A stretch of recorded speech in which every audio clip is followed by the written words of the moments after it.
untuk mengambil kampung yang bernama Syekh Jarrah, mengusir penduduk asli dan mereka letakkan pemukim Yahudi yang lain di rumah orang Palestina. Alasan mereka apa? Datang totok pintu malamnya, orang mengatakan bahwa kakek saya sudah 200 tahun yang lalu tinggal di sini. Sekarang saya harus tinggal di sini. Kamu keluar. Tahu bukti kakek kah bekah? Tahu bukti? Mana bukti kakekmu tinggal di sini? Ada dikeluarkan Taurat. Ini ditulis dalam Taurat bahwa kami dulu pernah ada di sini 1000 abad yang lalu.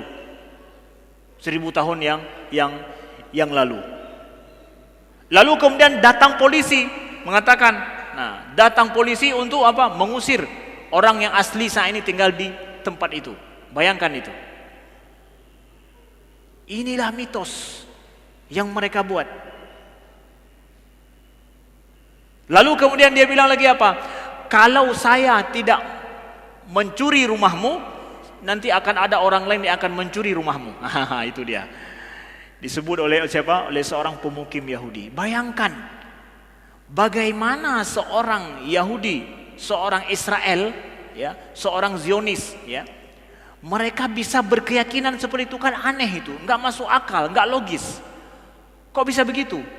Itu tak lain adalah gara-gara Zionisme menanamkan kepada semua rakyat Israel bahwa negara tanah Palestina itu adalah tanah yang dijanjikan Tuhan pada mereka. Itu mitos mereka. Itu terus tiap hari kalau bahasa kita seperti baca Al-Fatihah. Bismillahirrahmanirrahim. Assalamualaikum warahmatullahi wabarakatuh. Alhamdulillahi Rabbil Alamin. Nahmaduhu wa nasta'inuhu wa nastaghfiruhu wa nastahdih. Wa na'udzu billahi min syururi anfusina wa min sayyiati a'malina. May yahdihillahu fala mudilla lahu wa may yudlil fala hadiyalah. Asyhadu an la ilaha illallah wahdahu la syarika lah wa asyhadu anna Muhammadan 'abduhu wa rasuluh. Allahumma salli wa sallim wa barik ala sayyidina Muhammadin wa ala alihi wa sahbihi wa sallim. Subhanaka la ilma lana illa ma 'allamtana innaka antal alimul hakim.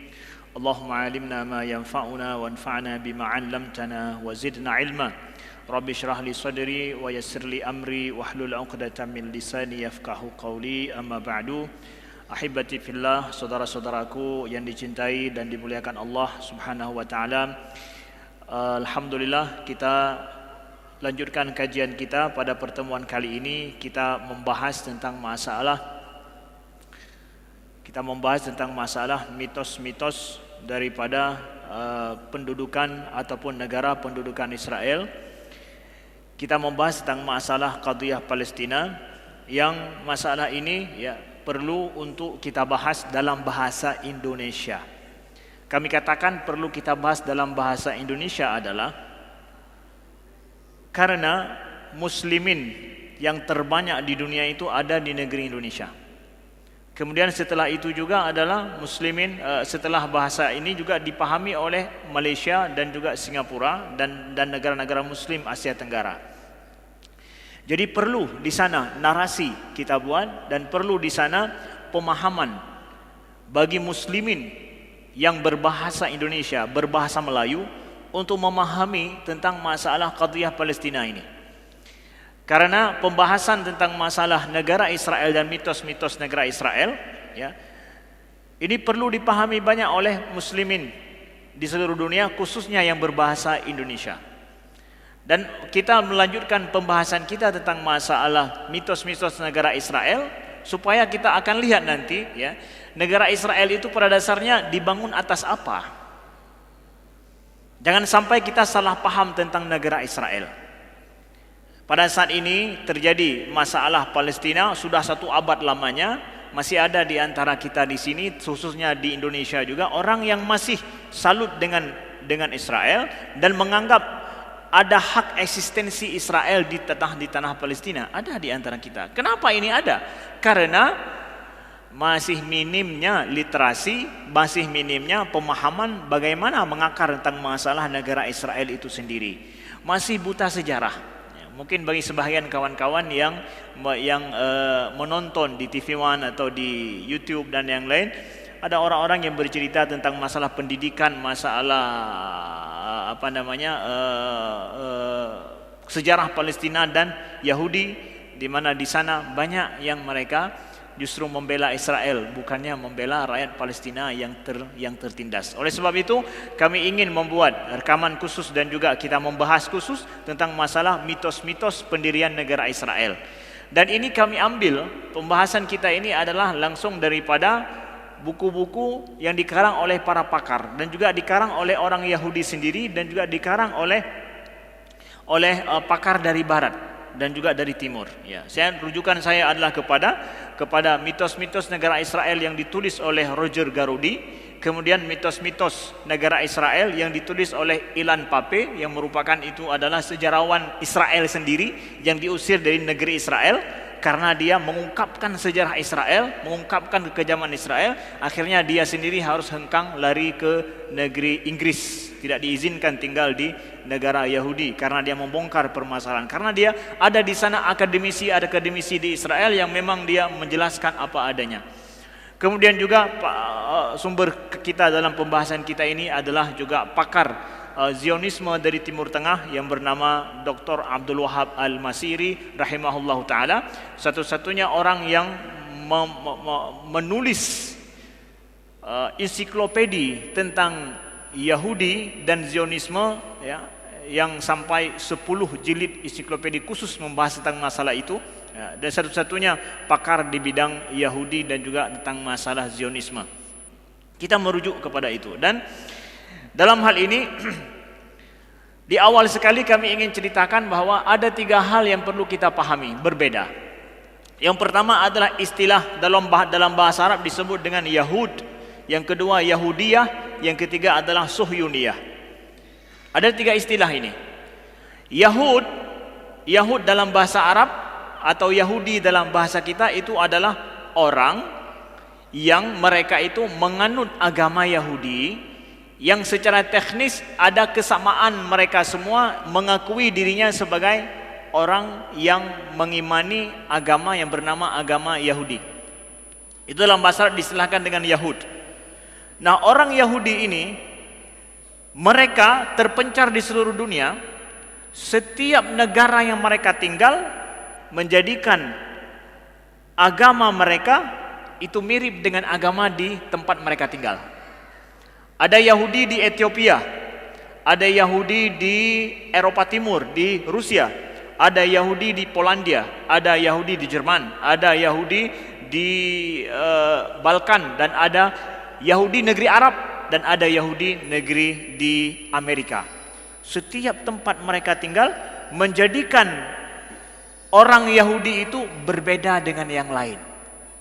Dan ini adalah hasil daripada survei dan juga hasil kajian mendalam daripada Dr. Abdul Wahab Al-Masiri. Beliau menyebutkan bahwa kalau kita ingin cari kesamaan daripada semua orang Yahudi, hampir sulit kita temukan.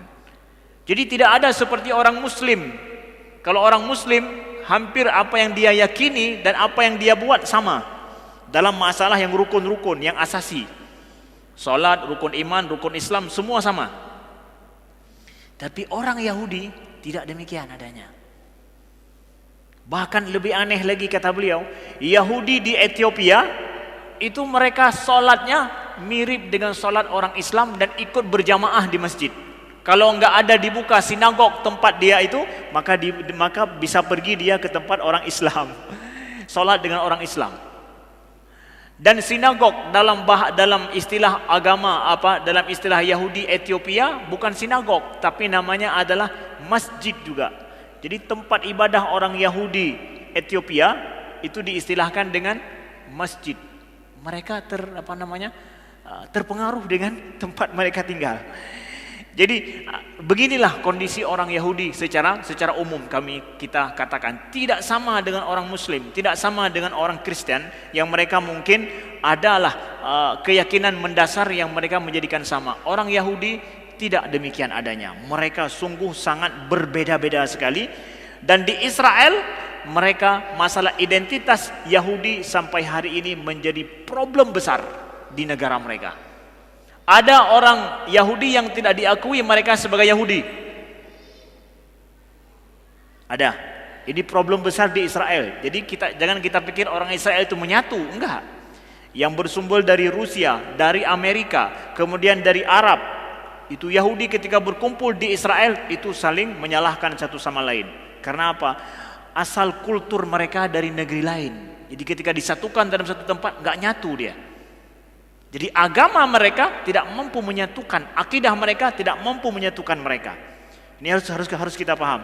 Begini kondisi orang Israel. Jadi kita pikir lagi tanya orang Aceh sama Mandum. No. Sama seperti orang Muslim Indonesia. Enggak. Mereka sungguh sangat terpisah-pisah sekali. Jadi makanya negara Israel itu negara bahasanya adalah negara yang sangat rapuh sekali. Rapuh secara agama, rapuh juga secara politik. Itu. Selanjutnya adalah Yahudiyah. Yahudiyah itu adalah agama, ya, keyakinan. Jadi ada Yahud orangnya, ada Yahudiyah dalam bahasa Arab itu adalah Yahudiyah itu agama Yahudi seperti Islam dalam bahasa kita. Jadi kalau Yahud orang muslimin, kalau Yahudiyah Islam agama.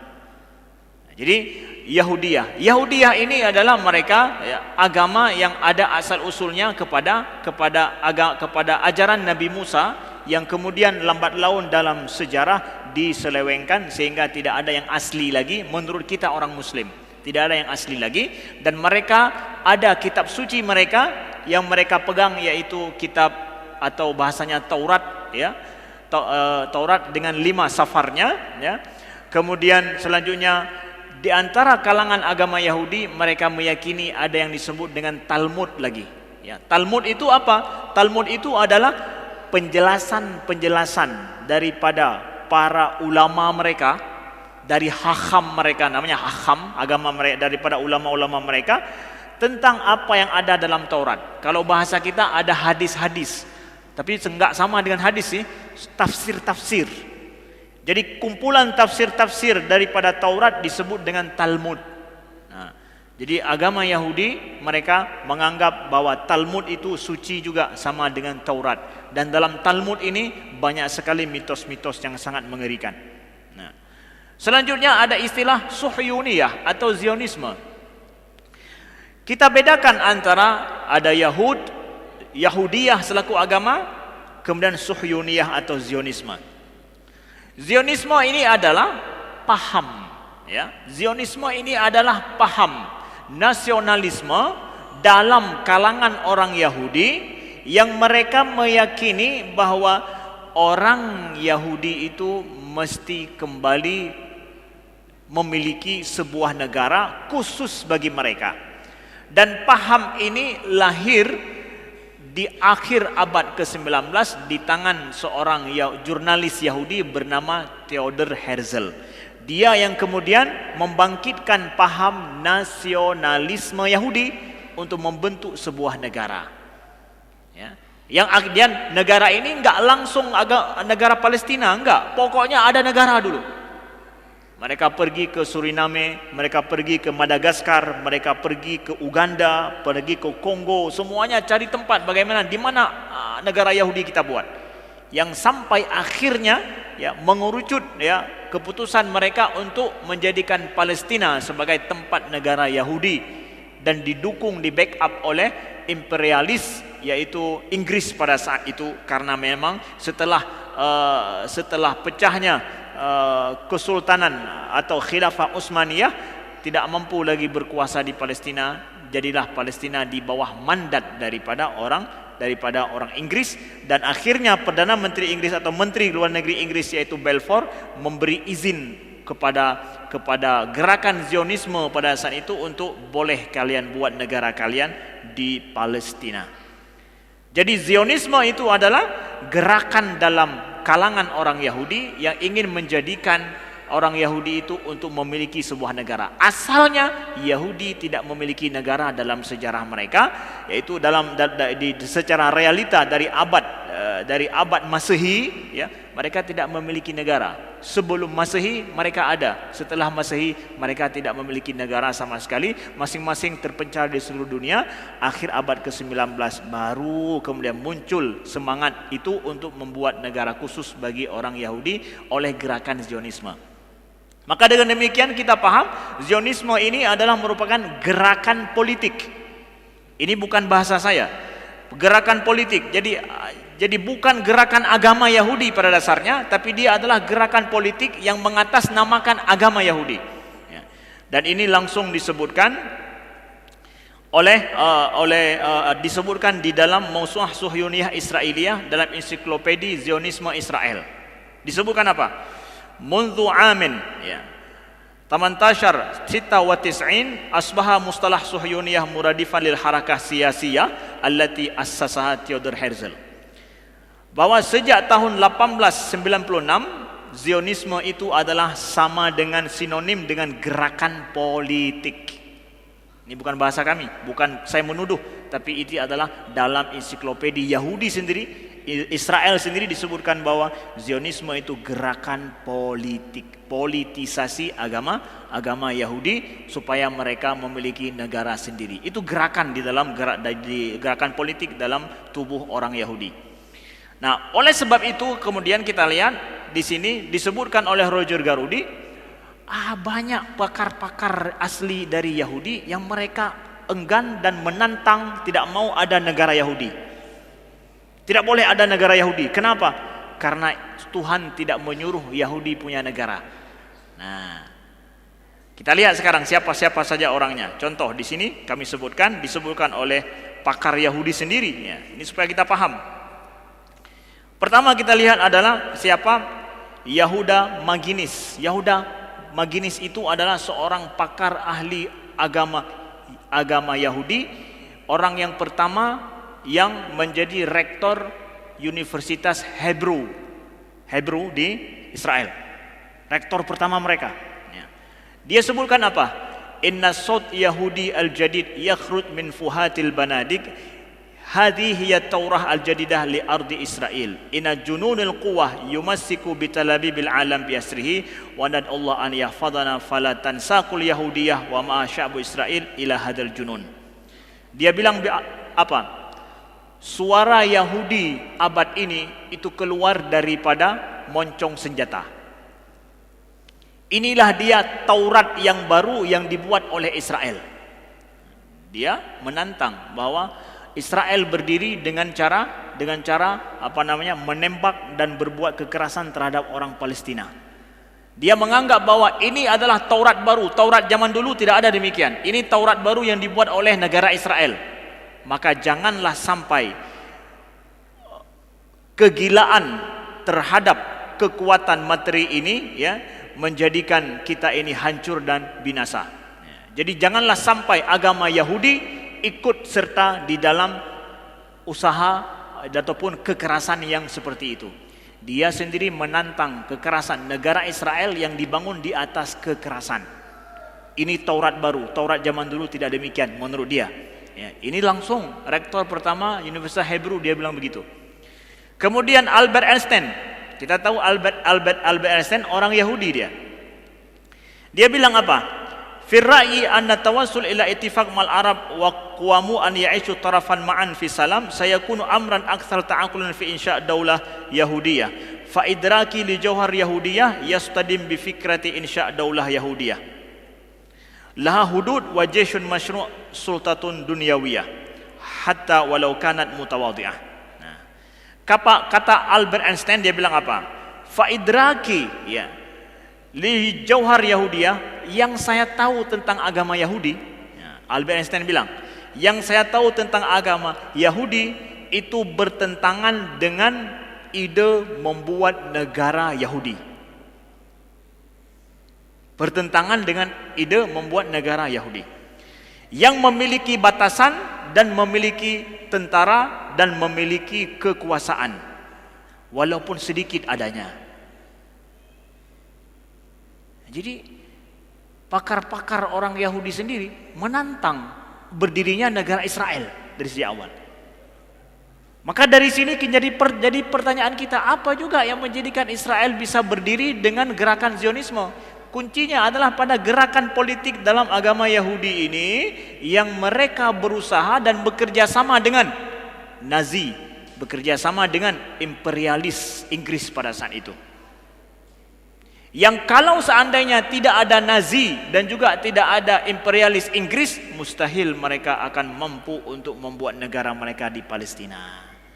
Sehingga para pakar menyebutkan bahwa sesungguhnya negara Israel itu adalah merupakan perpanjang tanganan dari kepanjangan tangan daripada imperialisme sampai abad ini. Itu adalah negara imperialis, ya, yang mencoba untuk terus menjajah negara Palestina. Nah, kalau kita lihat dalam sejarah, ada beberapa seperti mungkin pernah saya sebutkan, ya, ada beberapa model penjajahan yang terjadi di atas dunia dan mereka berhasil dan ada juga yang tidak berhasil. Penjajahan zaman dulu berbeda dengan penjajahan Yahudi di Palestina hari ini. Imperialisme zaman dulu ini juga adalah merupakan hasil daripada bacaan saya dan juga apa yang disebutkan oleh para pakar Ilan Pappe. Ilan Pappe bilang begini, kalau kita lihat penjajahan daripada abad dulu, itu penjajahan kadang tidak mengusir orang, tapi ingin menguasai kekayaan di sebuah negara. Jadi orang dipakai bagaimana kerjasama dengan dia. Makanya di Aceh kan yang cuak-cuak yang kerjasama dengan Jepang, dengan Belanda. Asalkan mereka bisa mengambil kekayaan negeri kita, udah cukup. Mereka menjajah untuk mengambil kekayaan daripada alam. Tapi dia tidak mau orang dan tidak mau tanah, tapi mau ini semua. Tapi penjajahan Israel berbeda. Mereka menginginkan tanah, tidak mau orang. Tanah, tidak mau orang. Yang tinggal di atas tanah dibunuh atau diusir. Kalau dulu kita orang Aceh kadang enggak diusir di negeri kita. Yang penting mau kerjasama saja. Ya, mau kerjasama saja. Siapa yang mau kerjasama dengan imperialis, maka mereka akan kaya. Nah dulu, kalau sekarang Yahudi bukan demikian, lebih kejam lagi, ya, lebih kejam dari yang dulu. Nah, lalu kemudian, ya, kalau imperialis zaman dulu mereka tidak ingin memiliki, hanya ingin menguasai saja. Tapi kalau ini mereka ingin memiliki dan mengatakan bahwa negara itu adalah tanah ya, Palestina itu adalah tanah kami. Jadi lebih sadis, lebih kejam daripada imperialisme yang ada pada abad lalu. Nah, lalu dalam sejarah kita dapatkan, ya, imperialisme ini atau occupied ataupun yang kependuduk yang menduduki sebuah negara, ada yang berhasil mereka menduduki secara sempurna. Ada dua negara atau dua benua yang mereka berhasil menduduki negara itu, ya, dengan syarat apa? Dengan syarat membunuh semua penduduk pribumi asli. Ada dua model penjajah yang mampu untuk ini. Yang pertama adalah Amerika Serikat. Itu membumi hanguskan dan membunuh semua orang asli yang duduk di situ sehingga mereka berhasil menguasai tanah itu, ya. Makanya orang Amerika itu adalah berhasil membunuh orang Indiana, dihabisi semua. Walaupun mungkin masih tinggal 1-2 yang itu juga tidak memiliki kekuatan apa-apa. Pokoknya tidak ada lagi namanya Indiana. Kemudian yang nomor 2 adalah Australia dan New Zealand.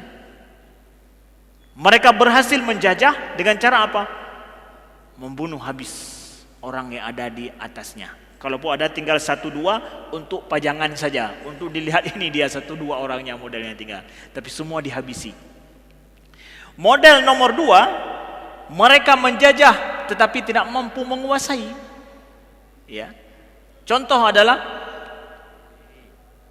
yang pertama, yang lama sekali itu Aljazair, dijajah oleh Prancis 300 tahun juga, ya.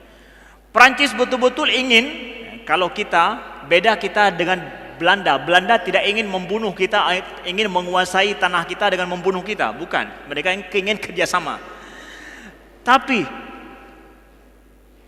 kalau Prancis, mereka ingin menguasai tanah Aljazair, tetapi mereka tidak mampu. Akhirnya karena mereka tidak mampu, mereka hengkang dan akhirnya tidak bisa tinggal di Aljazair. Kenapa? Karena orang Aljazair bertahan kuat. Kedua, yaitu negara, kita katakan adalah negara Afrika Selatan. Datang orang Inggris untuk menguasai negara Afrika Selatan. Ya, dibangunlah negara apartheid yang kita tahu. Tapi akhirnya orang Afrika Selatan berdiri kuat dan mereka mampu melawan sistem apartheid yang dibuat oleh orang Inggris, orang bule. Akhirnya dengan perjuangan Nelson Mandela, akhirnya negara apartheid ini berhasil runtuh dan berkuasa justru orang pribumi. Kekuasaan orang kulit putih sekarang sudah tidak ada lagi. Kalaupun ada, itu adalah penampakan sejarah zaman dulu saja. Tidak mampu.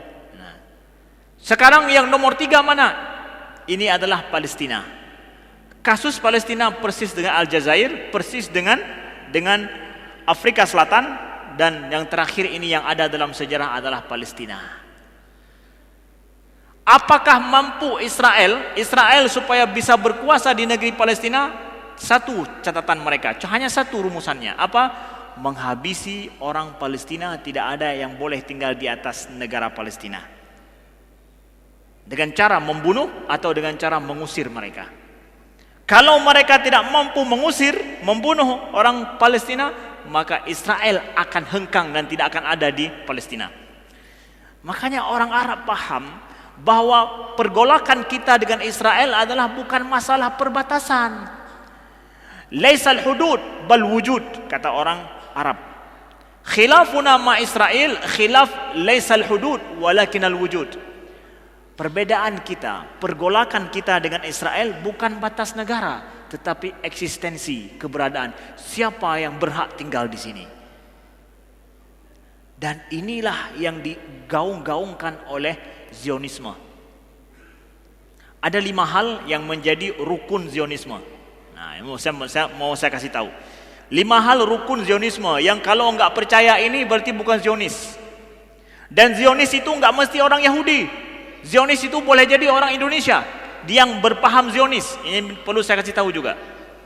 Zionis itu sudah menjadi paham global sekarang. Dia boleh jadi orang Indonesia tapi Zionis, karena dia mengakui atas rukun-rukun Zionis ini. Dia orang Arab, dia penguasa Arab tapi Zionis, boleh jadi, walaupun bukan orang Yahudi. Sudah jadi paham global dia sekarang. Nah, kita bacakan ya yang disebutkan di sini oleh pakar Zionisme bernama Abdul Wahab Mesiri. Dia sebutkan tentang apa saja yang menjadi ijma', ya, kesepakatan konsensus rukun-rukun daripada Zionisme tersebut.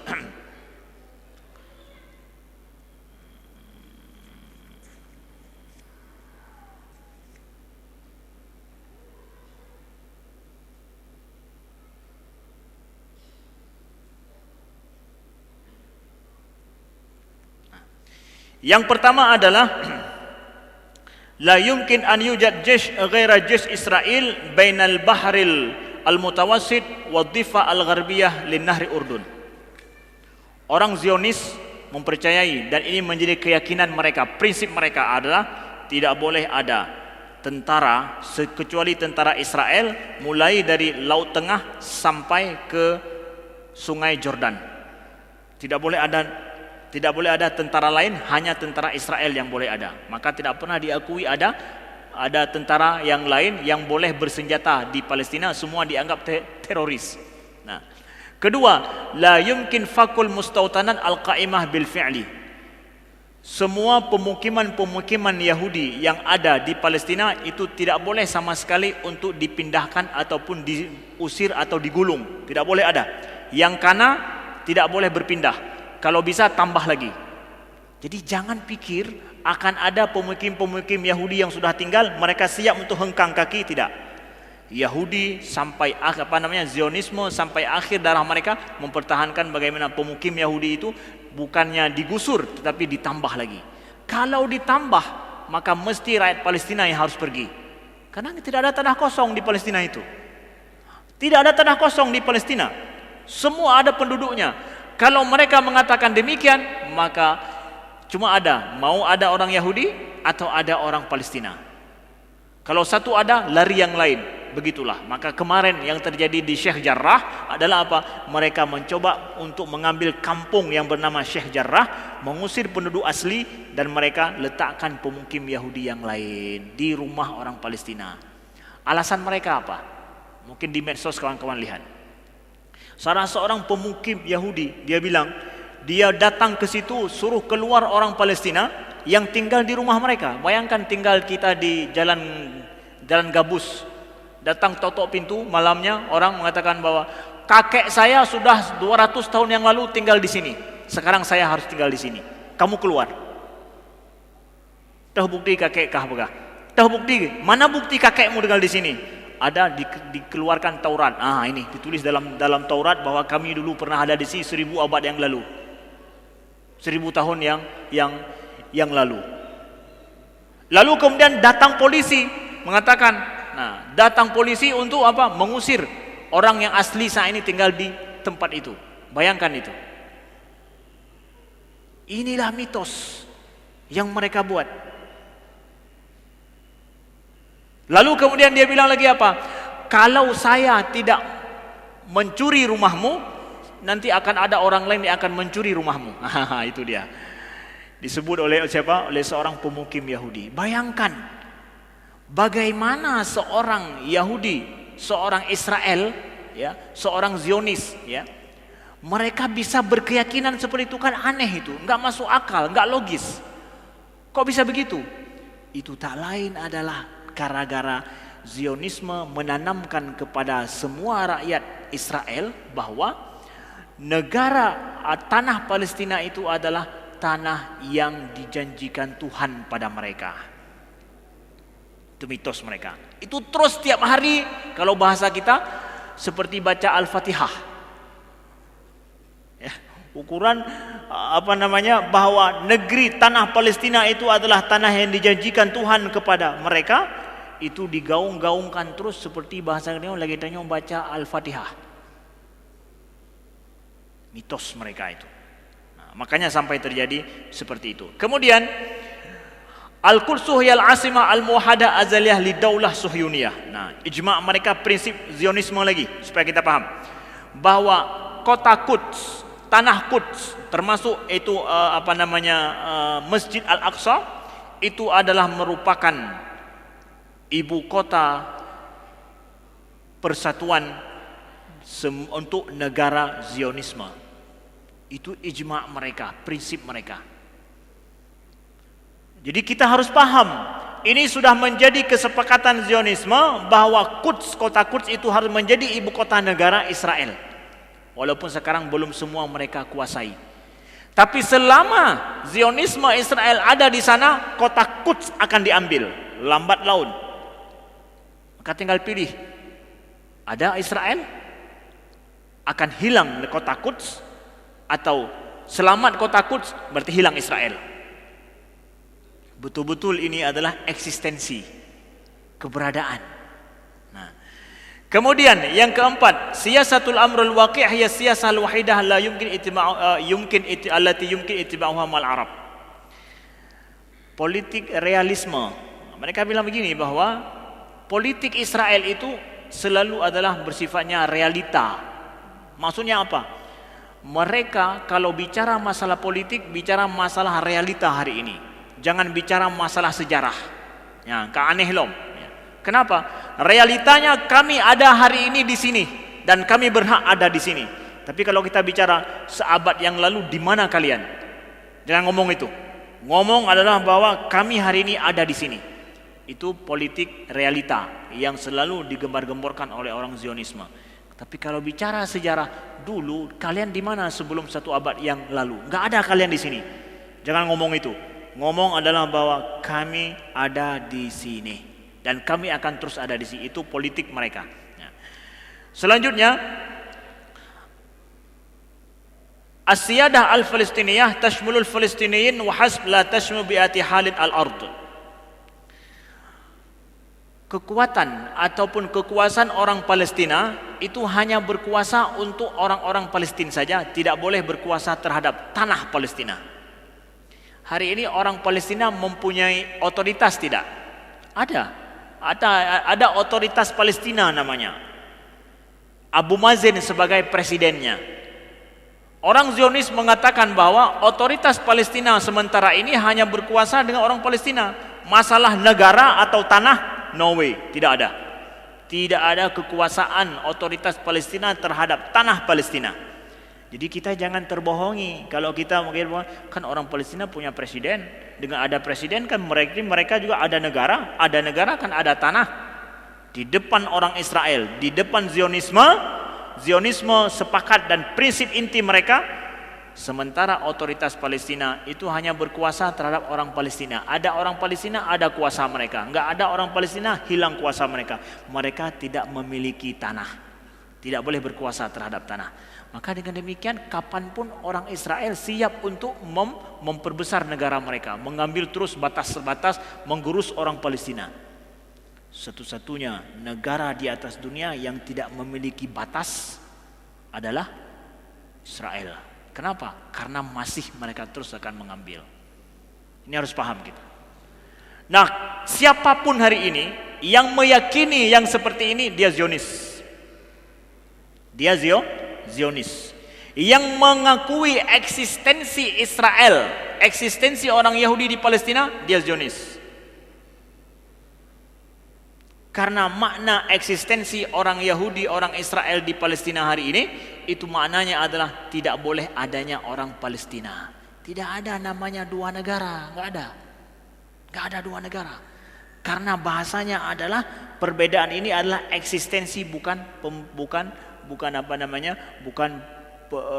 perbedaan dari sisi hudud ataupun batas negara, saudaraku yang dimuliakan Allah. Nah, maka dari sinilah kita lihat mitos paling inti daripada Zionis yang mereka pakai untuk prinsip mereka apa? Yang pertama adalah negeri Palestina itu adalah sebagai tanah yang dijanjikan. Mereka memakai kepada Taurat, ya. Mereka ambil ayat dalam Kejadian 15 dan sampai 18. Pada hari itulah Tuhan mengadakan perjanjian dengan Abram serta berfirman, kepada keturunan mulah kuberikan negeri ini, mulai dari sungai Mesir sampai ke sungai yang besar itu, sungai Efrat. Itu ayat yang dipakai oleh Zionis untuk menyatakan bahwa tanah itu telah dijanjikan Tuhan dari sungai Mesir sampai ke sungai besar, yaitu sungai Efrat. Jadi enggak kecil, dari Mesir sampai Efrat. Mereka ambil ayat daripada Taurat yang ada ini, mengatakan inilah dia. Makanya kita lihat seorang jenderal Israel yang bernama Moshe Dayan. Moshe Dayan mungkin ayah-ayah kita tahu, kenal, pernah dengar nama dia dulu, tapi alhamdulillah sekarang udah mati dia. Ya. Dia bilang apa? Saya bacakan terjemahannya saja. Kalau kita memiliki Taurat dan menganggap diri kita sebagai bangsa Taurat, maka wajib atas kita untuk memiliki semua tanah yang tertulis dalam Taurat. Panglima Israel bernama Moshe Dayan ngomong seperti itu pada tahun keberapa ini? Ya, pada tahun 1967. Dia bilang begitu. Moshe Dayan adalah merupakan salah seorang tokoh Zionisme. Kalau dia dibilang dalam Taurat dari Mesir, sungai Mesir sampai ke sungai Efrat yang ada di Irak, inilah dia tanah yang dijanjikan Tuhan pada kami, menurut mereka. Saudaraku yang dimuliakan Allah. Nah, kita compare sekarang. Kita compare dengan apa? Kita buat perbandingan dengan Al-Quran. Allah sebutkan di dalam surat Al-Ma'idah ayat ke-21. Ketika Nabi Musa mengatakan, Ya qaumi dukhulul ardal muqaddasata allati kataballahu lakum wa la tartaddu ala adbarikum fatanqalibu khasirin. Wahai kaumku, masuklah kalian kepada bumi tanah yang sudah disucikan dan telah dituliskan oleh Allah kepada kalian. Jangan kalian berbalik ke belakang, ya, kalian akan menjadi merugi. Kata para ulama, Ardul Muqaddasah itu mana? Ardul Muqaddasah Syam, boleh jadi Syam, boleh jadi Ariha, boleh jadi juga adalah Palestina. Pokoknya masuk negara Palestina. Tuh kan Ustaz, ada disebutkan dalam Al-Quran.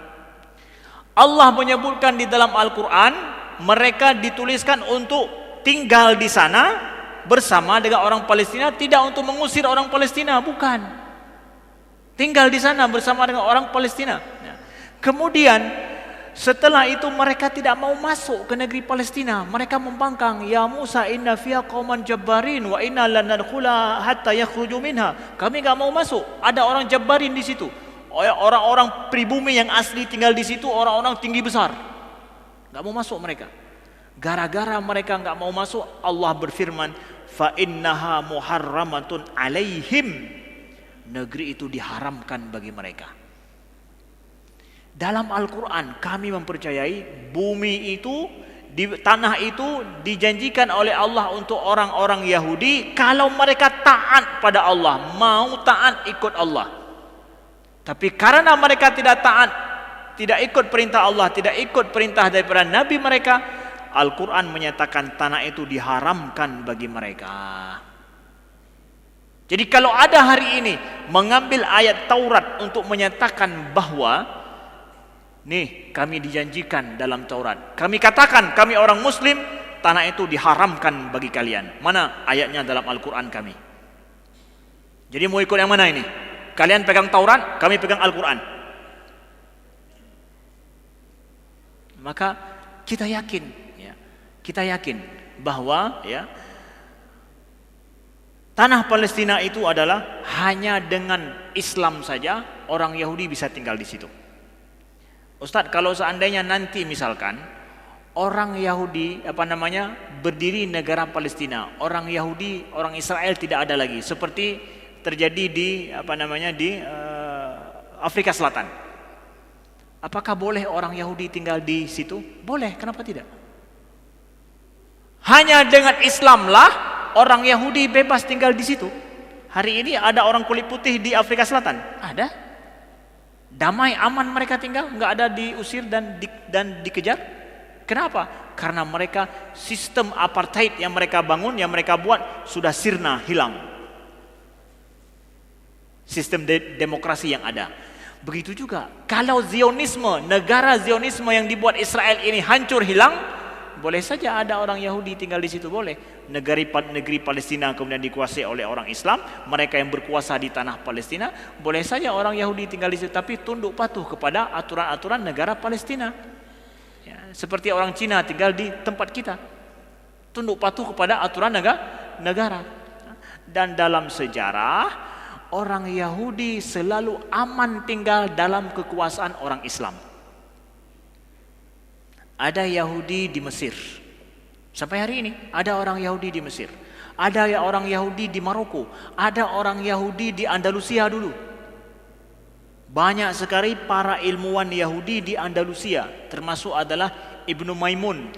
Ibnu Maimun seorang pakar ilmuwan Yahudi yang sangat paham tentang Islam dan juga tentang ilmu sains pada saat itu. Kenapa? Dia belajar sama orang Muslim pada saat itu. Ada Ibnu Rushd di situ pada saat itu. Ada Ibnu Hazm dan yang lainnya. Ya, mereka belajar sama orang Islam. Eksistensi mereka diakui. Maka kami orang Muslim percaya bahwa ketika negeri Palestina itu dikuasai oleh orang Islam, bagi orang Yahudi akan aman tinggal di situ. Bagi orang Islam tentu ada hak tinggal di situ. Orang Kristen juga mereka berhak tinggal di situ dengan aman. Tapi hari ini pada saat Zionis berkuasa di Israel, orang Kristen tidak aman tinggal di situ, bahkan diusir. Begitu juga dengan orang Muslim apalagi. Maka kita menyuarakan, kita harus paham bahwa ketika kita menyuarakan tentang kita menentang Israel, menentang kekejaman, menentang ketidakadilan, menentang penjajahan, menentang pengusiran terhadap penduduk asli di sebuah tempat. Kalau kita yakin ini, berarti kita anti Zionis. Kita bukan orang Zionis. Siapa yang mereka mendukung ini, berarti dia adalah Zionis. Boleh jadi dia ada di negara kita, boleh saja ada. Yang bekerja sama dengan negara Israel, bekerja sama dengan Zionis yang memiliki prinsip ini. Itu harus kita paham. Jadi dari sini mudah-mudahan menjadi pemahaman bagi kita tentang bagaimana Zionisme dan negara Israel dan mitos-mitos yang mereka buat. Sekian, terima kasih. Subhanakallahumma wa bihamdika asyhadu an la ilaha illa anta astaghfiruka wa atubu ilaika. Wassalamualaikum warahmatullahi wabarakatuh.